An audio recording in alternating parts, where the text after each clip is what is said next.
अस्सलाम वालेकुम, मैं हूं शाज़ेब खानज़ादा। इमरान खान गिरफ्तार होंगे या उन्हें जमानत मिलेगी, आज भी ये सवाल सबसे बड़ी खबर बना रहा। आज भी दिन भर इस हवाले से ड्रामाई पेशरफ्त होती रही। इससे पहले 15 और 16 फरवरी को भी ये मामला खबरों में रहा था। लाहौर हाई कोर्ट में समाअत होती रही और मुलतवी होती रही। मुसलसल 2 दिन तक अदालत इमरान खान को ज़ाती हैसियत में बुलाती रही और इमरान खान पेशी से गुरेज करते रहे।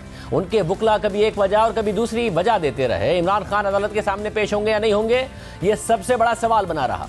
15 फरवरी को इस्लामाबाद की इंसदाद दहशतगर्दी की अदालत के जज जवाद अब्बास ने इलेक्शन कमीशन के बाहर एहतजाज से मुताल्लिक केस में जमानत के अलावा इमरान खान की इस्तिस्ना की दरख्वास्त भी खारिज कर दी थी।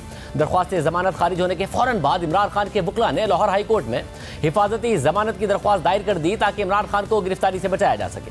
फिर उसी दिन शाम 6 बजे के करीब जस्टिस तारिक सलीम शेख ने दरख्वास्त पर फौरी समाअत की और हुक्म दिया कि इमरान खान को रात 8 बजे पेश किया जाए। फिर रात 8 बजे से पहले दूसरी समाअत हुई।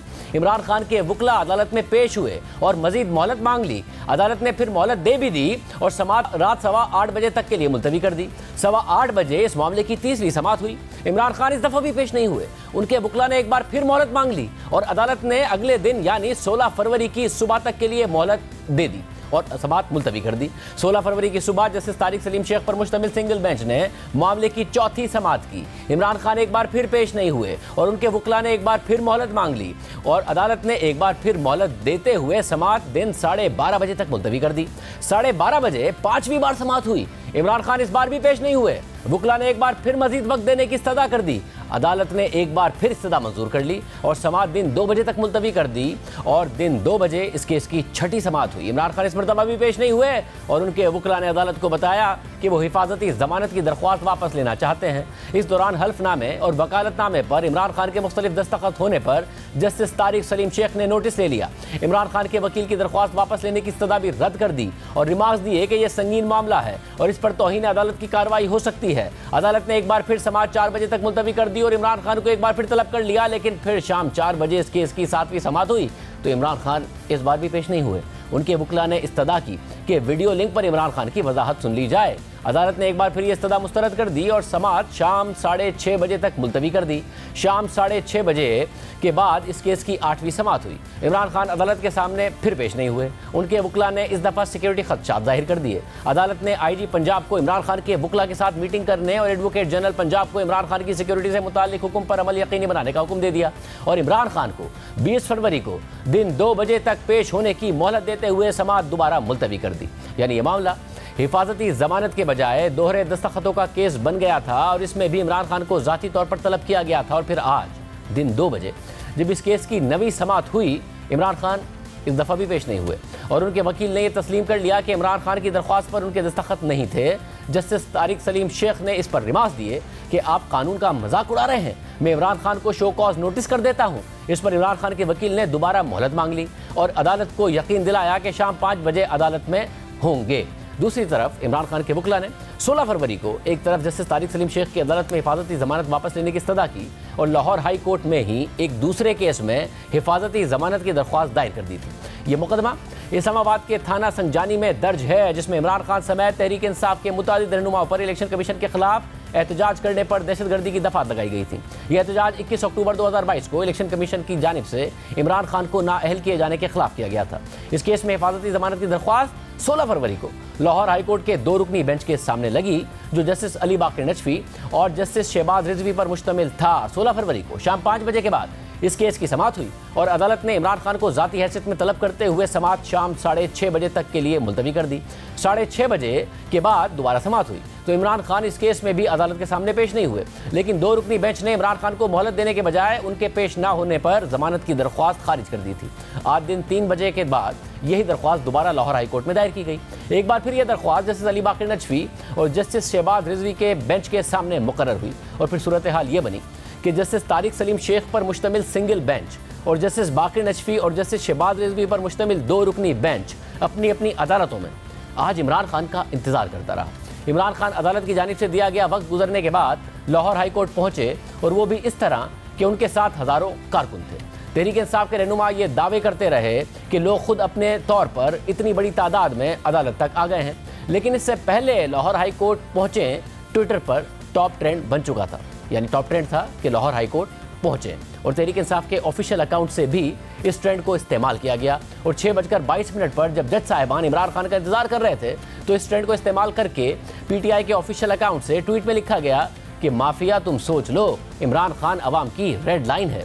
फिर इसी रश का बहाना बनाकर इमरान खान इहाता अदालत में मौजूद रहे मगर कमरा अदालत में पेश नहीं हुए।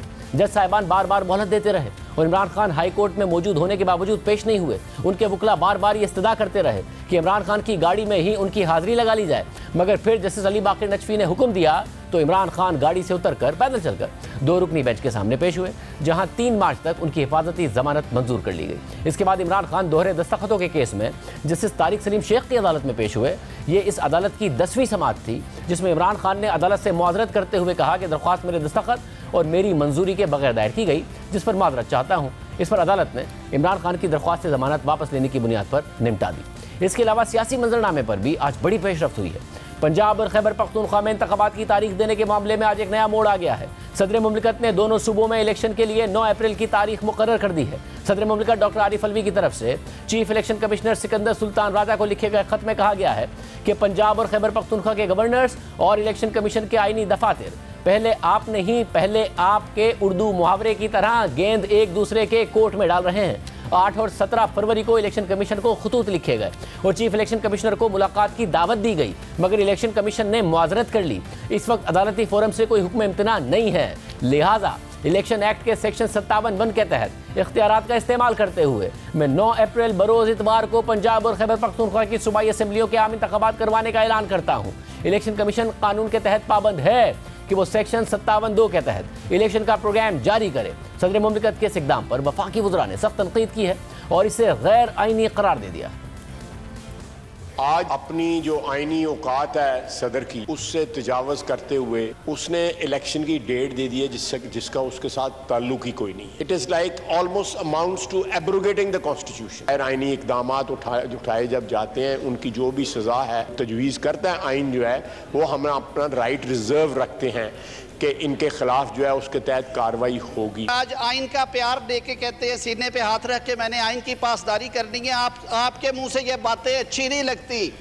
आप यहाँ आइन की पासदारी करें या कहें कि मैं उसका मुलाजिम हूँ, मैं आइनी सरबराह नहीं हूँ। आप ना सिर्फ अदालती मामलात में मुदाखलत कर रहे हैं बल्कि अपने लीडर को खुश करने के लिए आइन शिकनी के मुर्तकिब हो रहे हैं। आप आइन बनाने वाले भी नहीं हैं, आइन की तशरीह करने वाले भी नहीं है। सदर मुमलिकत साहब, पार्लियामान ने आइन बनाया, उसकी तशरीह अदालतें कर रही हैं, आपको ये इख्तियार किसी ने दिया। बड़ी अहम डेवलपमेंट हुई है और तीसरी तरफ एक और मामला भी गुज़िश्ता हफ्ते से अहमियत इख्तियार किए हुए है। साबिक वज़ीर आला पंजाब परवेज़ इलाही की मुबैयन ऑडियो का मामला अभी भी किसी करवट नहीं बैठ सका है। नून लीग की सीनियर नायब सदर मरियम नवाज ने ऑडियो लीक्स में मौजूद सुप्रीम कोर्ट के जज से मुस्ताफ़ी होने का मुतालबा कर दिया है जबकि चेयरमैन पीटीआई इमरान खान ने इसे इंसानी हुकूक की खिलाफ वर्जी करार देते हुए सुप्रीम कोर्ट के तमाम जजेस को इसकी तहकीकात के लिए खत लिख दिया है। अब एस्टैब्लिशमेंट के कंधे नहीं रहे तो अब अदलिया के कंधों पे चढ़ के आने की तैयारी कर रहा है। इस मुल्क को ईमानदार जजेस की जरूरत है, ईमानदार जजेस की जरूरत नहीं है। और आप ये देखो उनका नाम आए हुए कितने दिन गुजर गए, इतनी इखलाकी जुर्रत नहीं कि जस्टिस क्योंकि उनका नाम आया है जरा इखलाकी जुर्रत का मुजाहरा करें और इस्तीफा दें और अदलिया पर लगने वाले धब्बे को मिटाएं। अदलिया को भी चाहिए कि ऐसे अनासिर का एहतसाब करें। मैं फैज के चेले चांटों की बात करती हूं जो फैज के जाने के बाद भी आज उसका काम कर रहे हैं। जबकि दूसरी जानिब चेयरमैन पीटीआई इमरान खान ने मुबैयन ऑडियो लीक्स की तहकीकात के लिए सुप्रीम कोर्ट के तमाम जजेस को खत लिख दिया है और साथ ही गुज़िश्ता साल अक्टूबर में वज़ीर आज़म हाउस और वज़ीर आज़म दफ्तर की रिकॉर्डिंग के खिलाफ दायर दरख्वास्त को भी फौरी समाअत के लिए मुकर्रर करने की इस्तदा कर दी है। सुप्रीम कोर्ट जजेस को लिखे गए खत में इमरान खान का कहना है कि गुज़िश्ता कई माह से मशकूक और गैर मुसद्दिका ऑडियोज़ और वीडियोज़ आने का सिलसिला जारी है और ऐसा लगता है कि ये डीप फेक, जाली, एडिटेड, काटी गई और दोबारा जोड़ी गई हैं। इससे सवाल उठता है कि इस कानून के तहत पाकिस्तान की आवाम की इस तरह सर्विलियंस और रिकॉर्डिंग हो रही है। ये कौन कर रहा है, इसकी हुदूद और क़ुयूद क्या हैं, इस पर क्या चेक्स एंड बैलेंसेस हैं, क्या किसी की गुफ्तगू किसी की मर्जी के बगैर गैर कानूनी तौर पर रिकॉर्ड करके उसके साथ जालसाजी करके रिलीज की जा सकती है। गुज़िश्ता कुछ माह से इस तरह की खिलाफ वर्जियों को रोकने के लिए क्या किया गया है? क्या हमारे वो हसास तरीन ऐवान जहां अहम तरीन मामलात पर फैसला साजी होती है वो महफूज हैं? अगर आइन के तहत फराहम करदा हुकूक अहम हैं तो अवाम इन सवालात के जवाबात के हकदार हैं। इस्तदा है कि गैर मुसद्दिका और गैर मिजाज ऑडियो लीक्स पर मेरी दरख्वास्त समाअत के लिए मुकर्रर की जाए। इस सब के अलावा लाहौर हाई कोर्ट ने तहरीक इंसाफ के अरकान कौमी असम्बली को रीनोटिफाई करने के इलेक्शन कमीशन के नोटिफिकेशन मुअत्तल कर दिए हैं। सारी सूरत-ए-हाल पर बात करेंगे। हमारे साथ वफाकी वज़ीर दाखिला राना सनाउल्लाह साहब मौजूद। राना साहब बहुत शुक्रिया। राना साहब, इसमें से बहुत सारे मामलात हैं जो आप ही से मुताल्लिक हैं। एक ज़ाहिर इमरान खान साहब की गिरफ्तारी के हवाले से, और आप लोगों को बड़ा एतराज़ था कि इमरान खान साहब के साथ बड़ा इम्तियाजी ट्रीटमेंट हो रहा है, मगर आज अदालत ने यकीनी बनाया कि वो अदालत में हर हाल में पेश हों, उन्हें होना पड़ा और फिर अपनी ज़मानत लेनी पड़ी या फिर माज़रत करनी पड़ी। देखें, वो एक मुहावरा है कि बकरे की माँ जो है वो कब तक खैर मनाएगी। ये दरअसल ये सारा जो बहानेबाजी, वो जो प्लस्तर चढ़ा के अपनी टांग पे बैठा है, उसका मकसद सिर्फ़ और सिर्फ ये है कि तोशा खाना केस में और वो टेरियन वाइट केस में जो है ये पेश ना हो, क्योंकि इसे मालूम है कि जब उन दोनों केसेस में पेश होगा तो ये नाअहल होगा, क्योंकि तोशा खाना केस जो है वो साबित शुदा है, वो 2 + 2 = 4 है। ये कह ही नहीं सकता कि ये घड़ियाँ मैंने वहाँ से लेके नहीं बेची, वहाँ से तोशा खाना से मैंने जो है ये सारा माल चुराया नहीं है, मैंने वहाँ पे करप्शन नहीं की। और टेरियन वाइट जो है उसके तो अब और भी सबूत सामने आ गए हैं, लेकिन ये कह नहीं सकता कि वो मेरी बेटी नहीं है। और ये बात साबित है कि इसने फिर अपनी औलाद को जो है वो छुपाया है, झूठ बोला है। तो इसलिए ये सारी बहानाबाजी जो है ये इसलिए कर रहा था कि अगर मैं इधर पेश हो गया तो फिर मुझे उधर भी पेश होना पड़ेगा, एक अदालत में पेश हुआ तो उधर भी फिर पेशी के लिए दबाव पड़ेगा। तो इस मकसद के लिए अब ये फ्रॉड करके तकरीबन 5 माह हो गए हैं। हालांकि 5 माह में तो खुदा ना खास्ता फ्रैक्चर हो तो वो ठीक हो जाता है, तो इसको एक छर्रा लगा हुआ है तो वो बांध के बैठा है, और उस मकसद के लिए पेश नहीं हो रहा था। मगर साहब, इसी हफ्ते कुछ उनकी पेशियां हैं, अब देखते हैं कि वो पेश होते हैं या नहीं होते हैं। मगर एक जो आपकी तरफ से बार बार इशारा था गिरफ्तारी का, फिर वो आया कि FIA ने फैसला भी किया है। अब ज़ाहिर उस केस में तो गिरफ्तार कर नहीं सकते क्योंकि 22 तारीख तक इस्लामाबाद हाई कोर्ट का उस हवाले से ऑर्डर मौजूद है। ये 2 दिन थे आपके पास ये एंटी टेररिज्म वाले केस में, मगर आप लोगों ने नहीं गिरफ्तार किया। मगर ये हिंट आती थी, फिर जमान पार्क में कारकुन जमा हो जाते थे। आप डर गए कारकुनों से या फिर आप लोग भी ऐसे ही एक हिंट देते थे और डराने के लिए ये बात करते थे कि आप गिरफ्तार करना चाहते थे? करना आपने भी नहीं था, 2 दिन थे आपके पास। शाहजेब एक बुज़दिल आदमी जो है वो जब कानून के खौफ से जो है वो भागता है तो मेरा ख्याल है कि उसे भगाने में ज़्यादा मज़ा है, भगाने में ज़्यादा जो है वो बेहतरी है, ताकि लोगों को पता चले कि ये बुज़दिल इंसान जो है ये खुद को जो अपना लीडर बनता है, लीडर कहता है, इसकी औकात क्या है। तो आप ये देख लें कि ये किस तरह से जो है वो गिरफ़्तारी के लिए छुपता फिरता है, भागता फिरता है, और दूसरी तरफ कारकुनों को कहता है कि तुम जेल भरो। तो इसको जो है वो अदालतों में पेश होना पड़ेगा। और अब वो बात है कि जी का जाना ठहर गया है, ये सुबह गया या शाम गया है, ये अब नाअहल भी होगा और करप्शन केसेस में गिरफ़्तार भी होगा। साहब, मगर यही एक वजह है जिसके ऊपर आप लोग तकिया किए हुए हैं और आप चाहते हैं कि ये जल्द अज जल्द हो जाए ताकि कोई ना कोई आप लोगों का चांस बन सके, इसलिए गवर्नर आपका तारीख दे नहीं रहा है। सदर साहब ने दे दिए तो आप मुआवजे की बात कर रहे हैं, जो कि नेक्स्ट टू इम्पॉसिबल है, 2/3 मेजॉरिटी चाहिए होती है। और अगर उन्होंने दिया है तो ज़ाहिर इसकी इंटरप्रिटेशन अब अदालत करेगी कि सही दिया या नहीं दिया। अगर आप लोग अदालत से रुजू करेंगे तो गवर्नर साहब तो दे नहीं रहे थे तारीख, 90 दिन में बहरहाल इंतखाबात होने हैं, तो आपका अब यही आसरा है, इसी पर तकिया किए हुए कि कहीं तरह उनको सज़ा हो जाए। देखिए, इसमें ना गवर्नर के तारीख देने की बात है और ना सदर इसमें तारीख दे सकता है। आइन बड़ा वाज़े है, सदर जो है he is bound to act on the advice of the prime minister, वो ख़ुद से कोई इख्तियार नहीं रखता। ये अजलास का बुलाना और उस अजलास में कोई इस किस्म का फ़ैसला करना, उस ऑर्डर की एक रद्दी के टुकड़े के बराबर भी कोई हैसियत नहीं है। कोई उसे चैलेंज करने की ज़रूरत नहीं है, कोई उसके ऊपर किसी को अमल करने की ज़रूरत नहीं है। इलेक्शन करवाना जो है वो चीफ़ इलेक्शन कमिश्नर का काम है और ये उसकी ज़िम्मेदारी है कि वो फ्री फेयर इलेक्शन करवाए।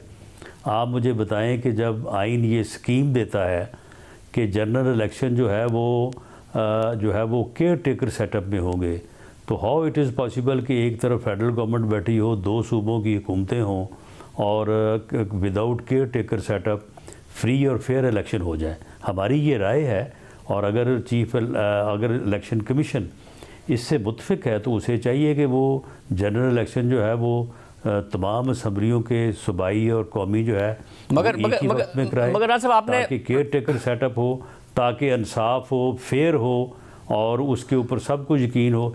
ये फितना जो है, ये जो तमाशे अब कर रहा है, 7 माह से इलेक्शन होगा तो फिर यही तमाशे करेगा।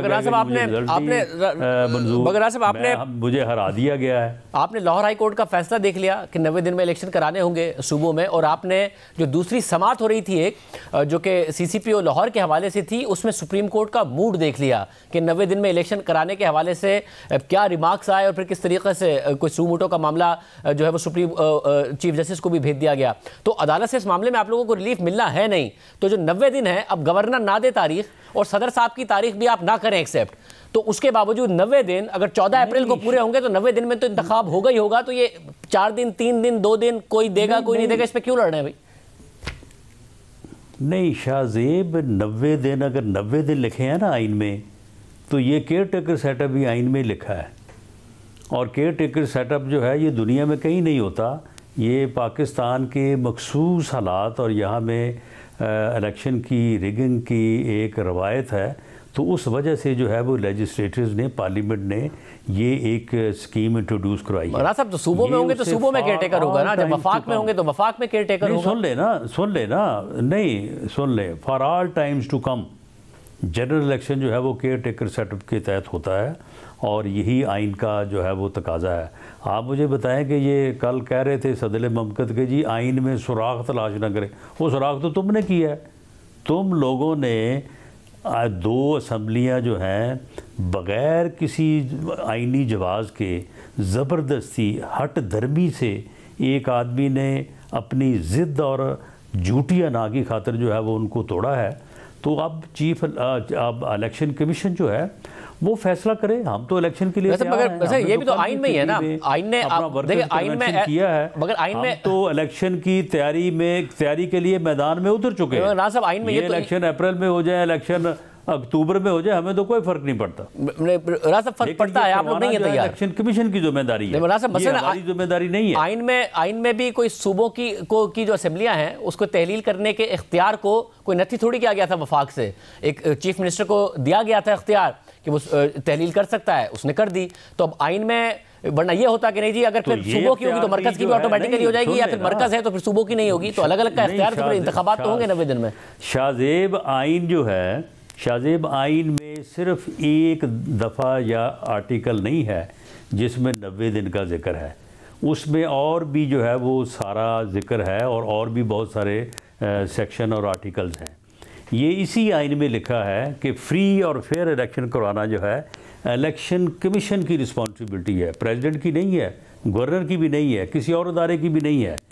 तो अगर इलेक्शन कमीशन ये समझे कि इन हालात में फ्री और फेयर इलेक्शन जो है वो नहीं हो सकते क्योंकि केयर टेकर सेटअप नहीं है और आइन का ये तकाजा है कि केयर टेकर सेटअप हो, तो वो चीफ इलेक्शन कमीशन जो है वो इसमें फैसला कर सकता है। अच्छा, तो अब सदर साहब ने तारीख दे दी है मुआवजे की, आज असेंबली में बातें हो रही थी, मुआवजा तो आप कर नहीं सकते, 2/3 मेजॉरिटी चाहिए, वो भी कंबाइंड हाउस की नहीं, तो सदर का मुआवजा करने के लिए। नहीं, मुआवजा जो है वो सदर का क्या करना है, उस मस्कीन की अपनी क्या औकात है, उसे जो इमरान खान ने न्याजी ने कहा है उसने वो कर दिया है। इससे पहले भी जो आपको पता ही है उसकी जो उसकी हैसियत है। लेकिन मामला ये है कि उसके इस ऑर्डर की या जो उसने ये लिख के भेजा है इसकी कोई औकात नहीं है, इसकी कोई अहमियत नहीं है। इसे एक कागज़ के रद्दी के पुर्जे से ज़्यादा अहमियत नहीं दी जानी चाहिए।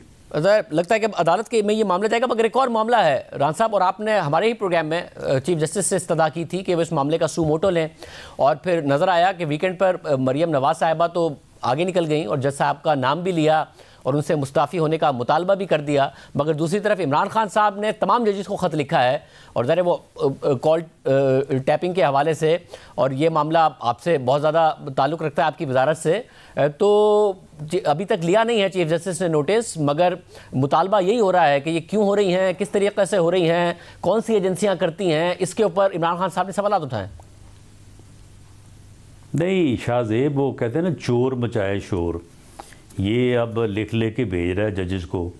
आप मुझे ये बताएं कि अरशद मलिक की जब वीडियो जो है वो लीक हुई थी और उस वीडियो को मरियम नवाज साहिबा ने जो है वो मीडिया के सामने पेश किया था, क्या अरशद मलिक को बाद में सस्पेंड नहीं किया गया?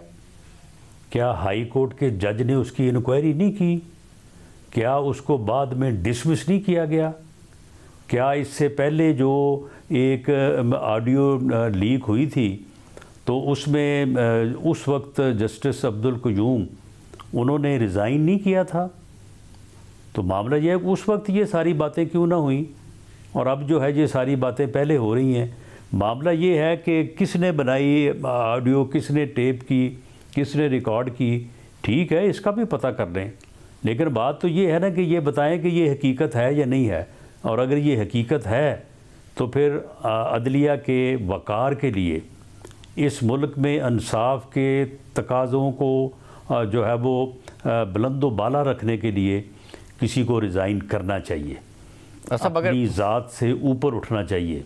आपने और मैं ये आपको बता दूं कि हमने उनकी जो है वो फोरेंसिक, ये जो चौधरी परवेज़ लाई वाली जो है वो ऑडियो उनकी भी, और ये जो गुलाम मोहम्मद डोगर वाली है उनकी जो है वो फोरेंसिक हम करवा रहे हैं। जैसे ही फोरेंसिक रिपोर्ट जो है वो मसूल होती है तो उसके बाद इसके ऊपर जो भी कानूनी और आइनी रास्ता जो है वो सामने होगा, हम चीफ जस्टिस साहब की खिदमत में भी उनको पेश करेंगे। अगर कोई रेफरेंस या कोई जो है वो पटिशन दायर करनी पड़ती है जुडिशल कमेटी को, या जो भी एक तरीक़ाकार आइन में दर्ज है, तो उसके मुताबिक इसको मूव करेंगे। सर तो फिर फोरेंसिक रिपोर्ट का इंतजार तो कीजिए ना, क्योंकि खान साहब कह रहे हैं कि जोड़ तोड़ कर बनाई जाती हैं ये ऑडियोज़। मरियम नवाज साहबा ने इस्तीफे का मुतालबा भी कर दिया और आपने भी कर दिया कि मुस्ताफ़ी होना चाहिए। खान साहब चैलेंज करें ना, खान साहब चैलेंज करें अगर ये जोड़ तोड़ से बनी है या किसी ने कट पेस्ट की है तो बिल्कुल उसको सज़ा मिलनी चाहिए।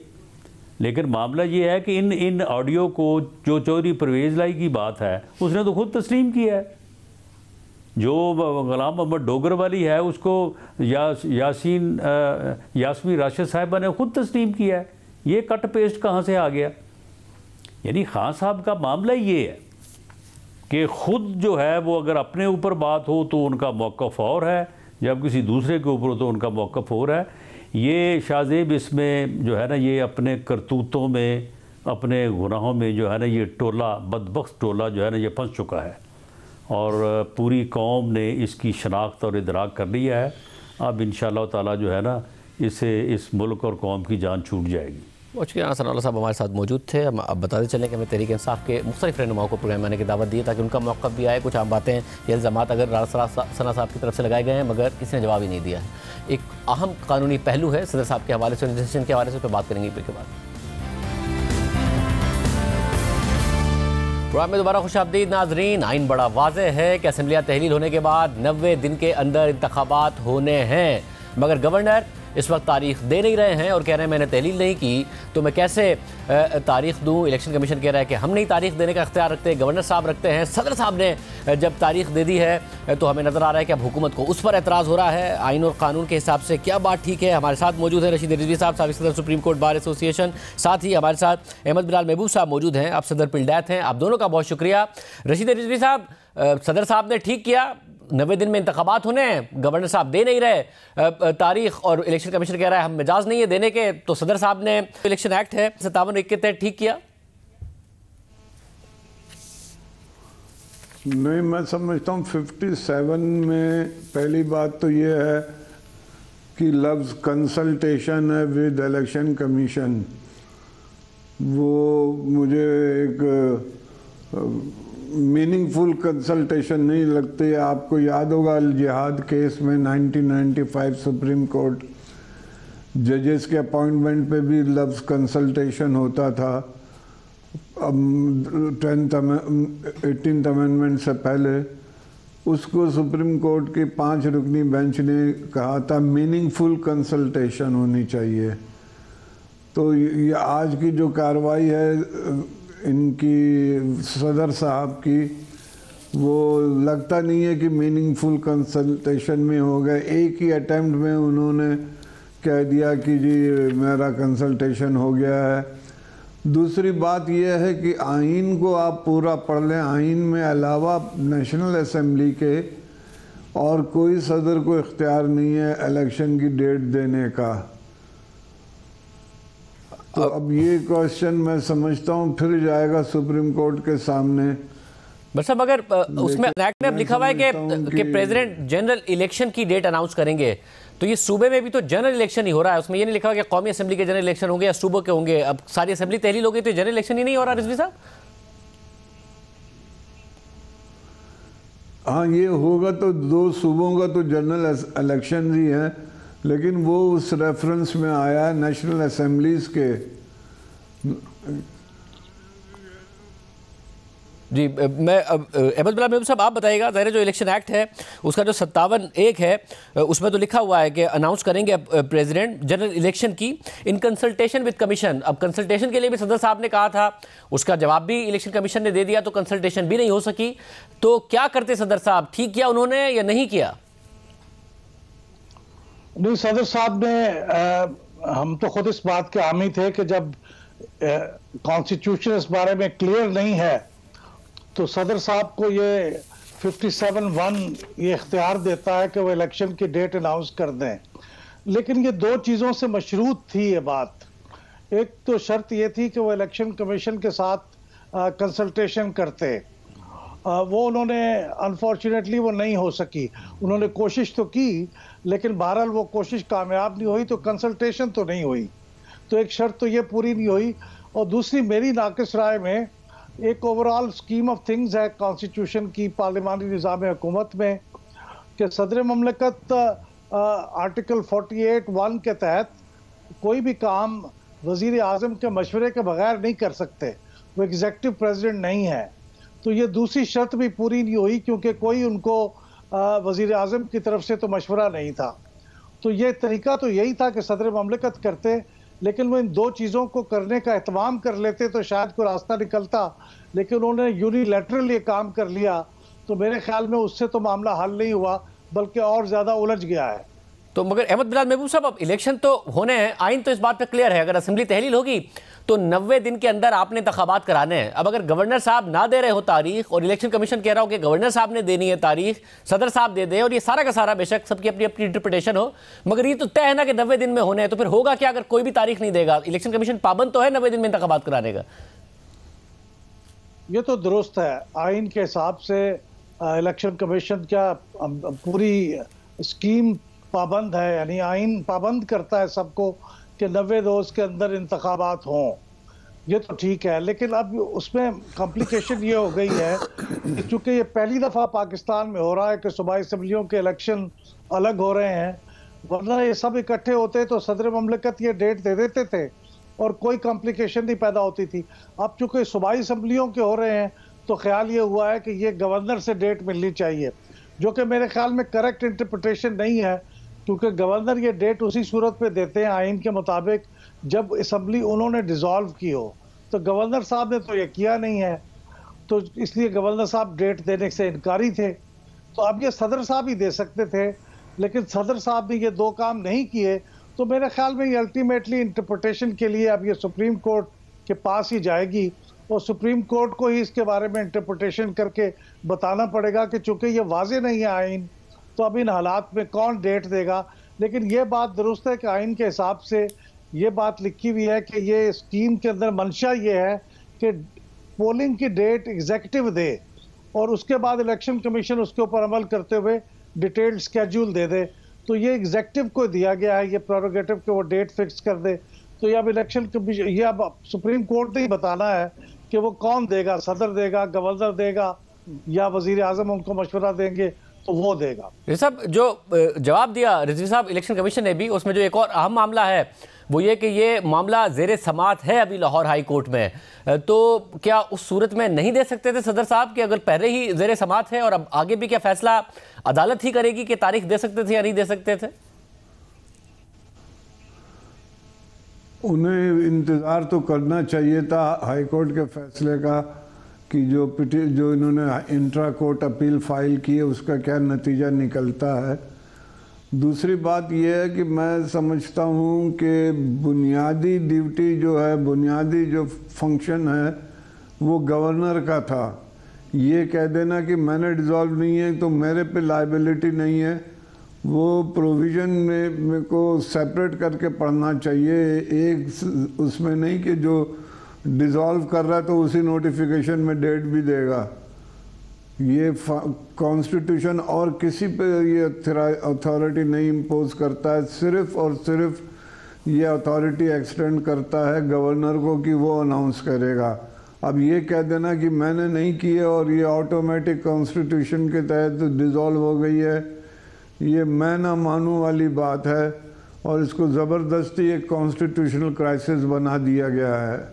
मगर जी साहब ये तो तय रहा कि फिर इलेक्शन कमीशन को हर हाल में 90 दिन में इलेक्शन कराने हैं, कोई तारीख दे ना दे, फिर जब 90 दिन पूरे हो रहे होंगे उस तारीख पर क्या इलेक्शन कमीशन पाबंद होगा इलेक्शन कराने के लिए? बिल्कुल बिल्कुल बिल्कुल इसको पाबंदी तो है। इलेक्शन कमीशन अपनी जिम्मेदारी से सबक दोष नहीं होता है, लेकिन हाई कोर्ट को चाहिए था कि गवर्नर को ये डायरेक्शन दे कि वो डेट अनाउंस करे। हाई कोर्ट के फैसले में ये लकूना रह गया कि उन्होंने इलेक्शन कमीशन को दे दिया। इलेक्शन कमीशन के पास कोई अथॉरिटी नहीं है इलेक्शन डेट की। इलेक्शन कंडक्ट करने की, फ्री एंड फेयर इंश्योर करने की तो है मैंडेट, लेकिन डेट की मैंडेट एग्जेक्टिव के पास है। तो अहमद गुलाम नबी साहब, यानी अप्रैल के महीने में इलेक्शन होने हैं और इलेक्शन कमीशन को कराने हैं, इस पे अब कोई दो राय नहीं है। अगर जो सदर की दी हुई तारीख पर नहीं होंगे, मगर जिस दिन अगर 14 तारीख को 90 दिन पूरे हो रहे हैं अप्रैल की, तो फिर उस तारीख को मैक्सिमम इलेक्शन कराना होगा इलेक्शन कमीशन को। दुरुस्त है, और मेरे ख्याल में इलेक्शन कमीशन को उसका स्केड्यूल भी जारी करना पड़ेगा बहुत जल्द, अगले 5-6 दिन के अंदर, 7 दिन के अंदर, क्योंकि फिर वो कम से कम जो दिन चाहिए होते हैं तो 45 दिन कम से कम चाहिए होते हैं इलेक्शन के स्केड्यूल के लिए। तो वो फिर जब 45 दिन की कम से कम मुद्दत रह जाएगी तो उससे पहले उन्हें इलेक्शन का स्केड्यूल जारी करना होगा। लेकिन मैं आपकी तवज्जो ये भी दिलाता हूँ कि इसी इलेक्शंस एक्ट की सेक्शन 58 के अंदर फिर इलेक्शन कमीशन को ये अथॉरिटी भी दी हुई है कि वो इलेक्शन के स्केड्यूल में तब्दीली कर सकता है, उसकी डेट बदल सकता है। सिर्फ उसने सदर ममलकत को उसका इतला देनी है और उसकी जो रीज़न है वो रिकॉर्ड करनी है, लिख के देनी है। लेकिन ये बहरहाल सेक्शन मौजूद है और इसी के तहत एक बार पहले मोहतरमा बेनज़ीर भुट्टो की शहादत के टाइम पे ये इलेक्शंस को 1 महीना और 10 दिन आगे पोस्टपोन किया भी गया था। बहुत शुक्रिया नाज़रीन, राय आपने सुनी है। प्रोग्राम में एक ब्रेक शामिल करते हैं, इसके बाद मज़ीद बात करेंगे। एक ब्रेक के बाद आहिस्ता आहिस्ता वाज़ेह नज़र आ रहा है कि इलेक्शन तो हुकूमत को लड़ने ही पड़ेंगे और सूबाई इलेक्शन 90 दिन के अंदर होते नज़र आ रहे हैं। क्या कोई हिकमत अमली है भी या नहीं है? हमारे साथ सीनियर साफ़ी तज़कियाकार सलीम साफ़ी साहब बोले। साफ़ी साहब बहुत शुक्रिया। साफ़ी साहब, आपने मरियम नवाज़ साहिबा का भी इंटरव्यू किया, इस्लामाबाद में आपकी मुलाकातें भी होती हैं, तो क्या आप समझ रहे हैं कुछ स्ट्रेटजी है हुकूमत के पास या मरियम नवाज़ साहिबा के पास, नून लीग के पास, कि बस या मरियम साहिबा आ गई हैं कि जी पार्टी की सही से तंजीमें नौ करनी है, मगर प्लान कोई है नहीं, नवाज शरीफ साहब ने कब आना है, इलेक्शन लड़ना नहीं लड़ना, यही प्लान है कि किसी तरह इलेक्शन सूबों में ना हो? असल में शाहजेब, बदकिस्मती इस मुल्क की ये है कि पिछले सालों में भी ये होता रहा कि जिनको हुकूमत दिलवाई गई थी तो उनको हुकूमत करनी नहीं आती थी, और जिनको अपोजिशन में धकेला गया था यानी पीडीएम, तो उनकी कोई अदा अपोजिशन वाली नहीं थी। अब मामला उल्टा हो गया है, पीडीएम ने पीटीआई की जगह ले ली है और पीटीआई ने पीडीएम की जगह ले ली है, लेकिन दोनों तरफ कोई वाज़ेह स्ट्रेटजी नज़र नहीं आती। मसलन आप अगर हुकूमती साइड पे देखें तो एक तरफ हमें हुकूमत की तरफ से वो हरबे नज़र आ रहे हैं कि जिसके तनाजुर में हम ये कह सकते हैं कि वो सूबाई असम्बलियों का इंतखाब बर वक्त नहीं चाहती 90 डेज़ के अंदर।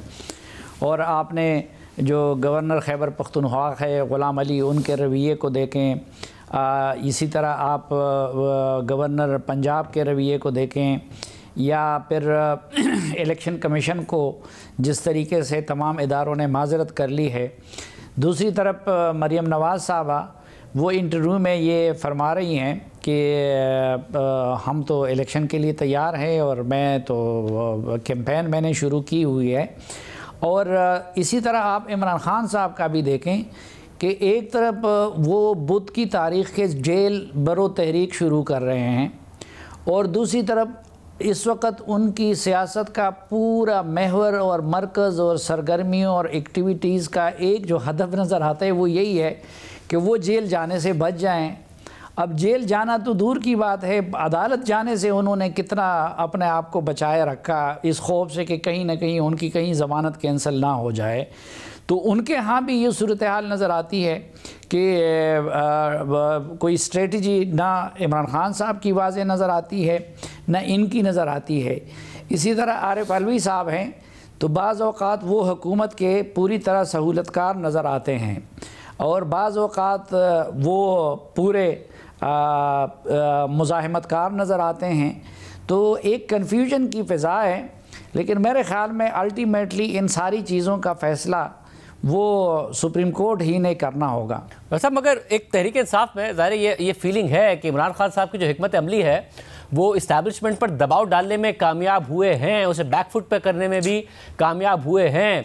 अब आपको ये नज़र आ रहा है कि कम अज़ कम खान साहब की जो अग्रेसिव स्ट्रेटजी है वो काम कर रही है उनके फेवर में। ज़ाहिर एक तरफ तो हुकूमत की कोई कारकर्दगी ऐसी नहीं है कि जिसकी वजह से हुकूमत कम बैक कर सके, और दूसरी तरफ खान साहब की जो अग्रेसिव स्ट्रेटजी है वो इस्टेब्लिशमेंट को भी बैकफुट पर कर रही है हुकूमत के साथ साथ।